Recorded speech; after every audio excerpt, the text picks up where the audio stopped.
السلام علیکم ناظرین، عبادات و نوافل شب برات اس طرح سے: مغرب کی نماز کے بعد غسل کر کے 2 رکعت تحیۃ الوضو کی نماز ادا کرے۔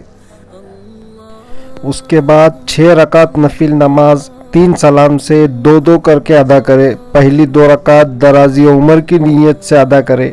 ہر رکعت میں الحمدللہ کے بعد سورہ اخلاص 3 بار پڑھے۔ سلام کے بعد 1 مرتبہ سورہ یاسین شریف کی تلاوت کر لے۔ اس کے بعد دوسری 2 رکعت کشادگی رزق کی نیت سے پڑھے۔ ہر رکعت میں الحمدللہ کے بعد سورہ اخلاص 3 بار پڑھے۔ سلام کے بعد سورہ یاسین شریف کی تلاوت 1 مرتبہ کرے۔ اس کے بعد تیسری 2 رکعت دافع امراض و بلایات کی نیت سے ادا کرے۔ ہر رکعت میں الحمدللہ کے بعد سورہ اخلاص 3 بار پڑھے۔ سلام کے بعد سورہ یاسین شریف کی تلاوت 1 مرتبہ کر لے۔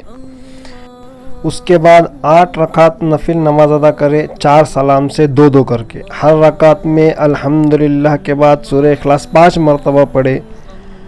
اس نماز کی فضیلت سے اللہ تعالیٰ گناہ معاف فرمائیں گا، دعائیں قبول ہوں گی اور ثواب عظیم عطا فرمائیں گا انشاءاللہ تعالیٰ۔ اس کے بعد 4 رکعت نفل نماز 1 سلام سے ادا کرے، یعنی 4 رکعت ایک ساتھ ادا کرے۔ ہر رکعت میں الحمدللہ کے بعد سورہ اخلاص 50 بار پڑھے۔ اللہ تعالیٰ اس نماز کے پڑھنے والے کے گناہ ایسے معاف کریں گا جیسے شکم مادر سے نکلا تھا انشاءاللہ تعالیٰ۔ اس کے بعد 2 رکعت نفل نماز ادا کرے۔ ہر رکعت میں الحمدللہ کے بعد آیت الکرسی 1 بار، سورہ اخلاص 15 بار پڑھے۔ سلام کے بعد 100 مرتبہ درود شریف پڑھے۔ اس نماز کی فضیلت سے اللہ تعالیٰ اس نماز کے پڑھنے والے کی رزق میں برکت عطا فرمائیں گا، غم و الم سے نجات دیں گا اور گناہوں کی بخشش و مغفرت فرمائیں گا۔ اس کے بعد 14 رکعت نفل نماز ادا کرے، 7 سلام سے 2 کر کے۔ ہر رکعت میں الحمدللہ کے بعد جو سورہ چاہے پڑھے۔ نماز کے بعد 100 مرتبہ درود شریف پڑھے۔ اس نماز کی فضیلت سے اللہ تعالی ہر دعا قبول فرمائیں گا۔ صالحین امت کا دستور ہے کہ اس رات کو صلاۃ التسبیح کی نماز ادا کرتے ہیں۔ حضور انور صلی اللہ علیہ وسلم نے یہ نماز اپنے چچا حضرت عباس رضی اللہ تعالیٰ عنہ کو سکھائی تھی اور فرمایا تھا کہ اے چچا، اس نماز کے پڑھنے سے اگلے پچھلے دانستہ و نہ دانستہ یعنی جانے انجانے تمام گناہ بخش دیے جاتے ہیں۔ لہذا صلاۃ التسبیح کا طریقہ اس طرح سے ہے کہ 4 تسبیحات سبحان اللہ والحمدللہ ولا الہ الا اللہ واللہ اکبر، یہ 4 تسبیحات کو ملا کر بنائی گئی ایک تسبیح سبحان اللہ والحمدللہ ولا الہ الا اللہ واللہ اکبر۔ اس تسبیح کو ہمیں اس نماز میں دہرانا پڑتا ہے۔ تسبیح دہرائی جاتی ہے، اس لیے اس نماز کو صلاۃ التسبیح کہا جاتا ہے۔ صلاۃ کا مطلب ہوتا ہے نماز، اور تسبیح والی نماز ہے اس لیے اسے صلاۃ التسبیح کہا جاتا ہے۔ تو تکبیر تحریمہ کے بعد ثنا پڑھے۔ ثنا کے بعد یہ تسبیح سبحان اللہ والحمدللہ ولا الہ الا اللہ واللہ اکبر 15 بار پڑھے۔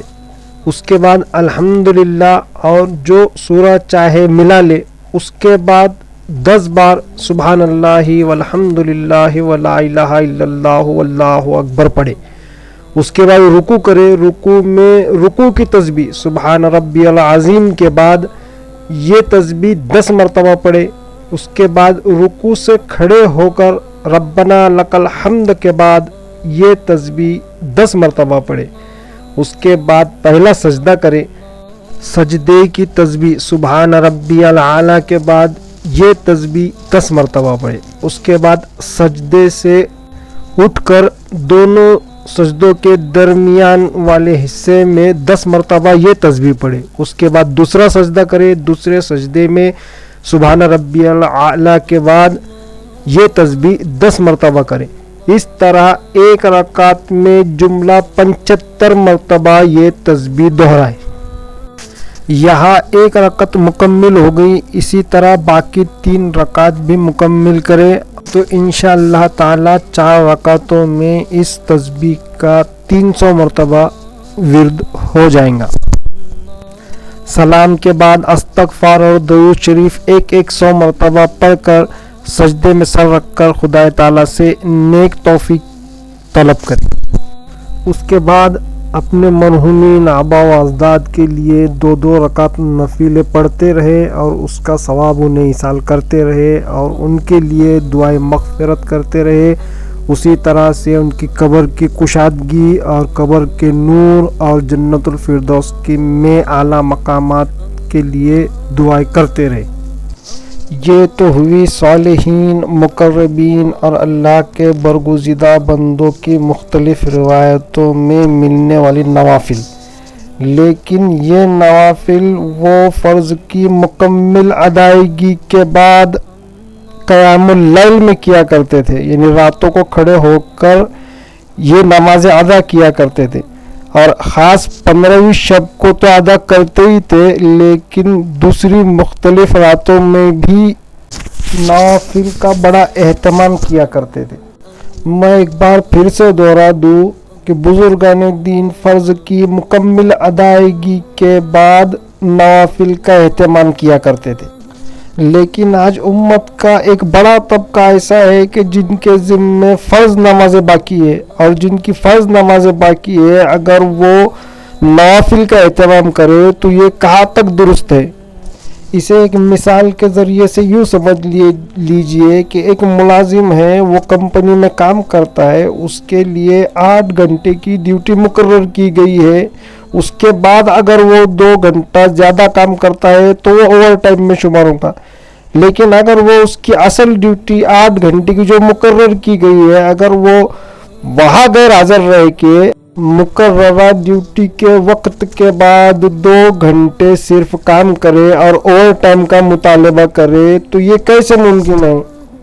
مانا کہ اللہ کے خزانے میں کوئی کمی نہیں، وہ نوازنے پہ آ جائے تو کیا کچھ نہیں دے سکتا، وہ تو نقطہ نواز ہے، لیکن ہمیں بھی تو نقطہ لگانا چاہیے۔ لہٰذا جن حضرات کے ذمے فرض نمازیں ہیں وہ نوافل نہ ادا کرتے ہوئے قضاء عمری ادا کرے، اپنے ذمے جو فرض نمازیں ہیں وہ ان کی قضا نمازیں قضاء عمری کی نیت سے ادا کرے۔ قضاء عمری میں فجر کی 2 رکعت فرض، اسی طرح سے ظہر کی 4 رکعت فرض، عصر کی 4 رکعت فرض، مغرب کی 3 رکعت فرض اور عشاء کی 4 رکعت فرض اور 3 رکعت وتر واجب، اس طرح ایک دن کی کل 20 رکعت قضاء عمری ہوئی۔ لہٰذا زیادہ سے زیادہ قضاء عمری ادا کرتے رہے اور اللہ تعالیٰ سے اپنی نماز قضا ہو جانے کی معافی طلب کرتے رہے۔ اللہ تعالیٰ کہنے سننے سے زیادہ عمل کی توفیق عطا فرمائے، اس رات میں زیادہ سے زیادہ عبادت کرنے کی توفیق عطا فرمائے، آمین ثم آمین۔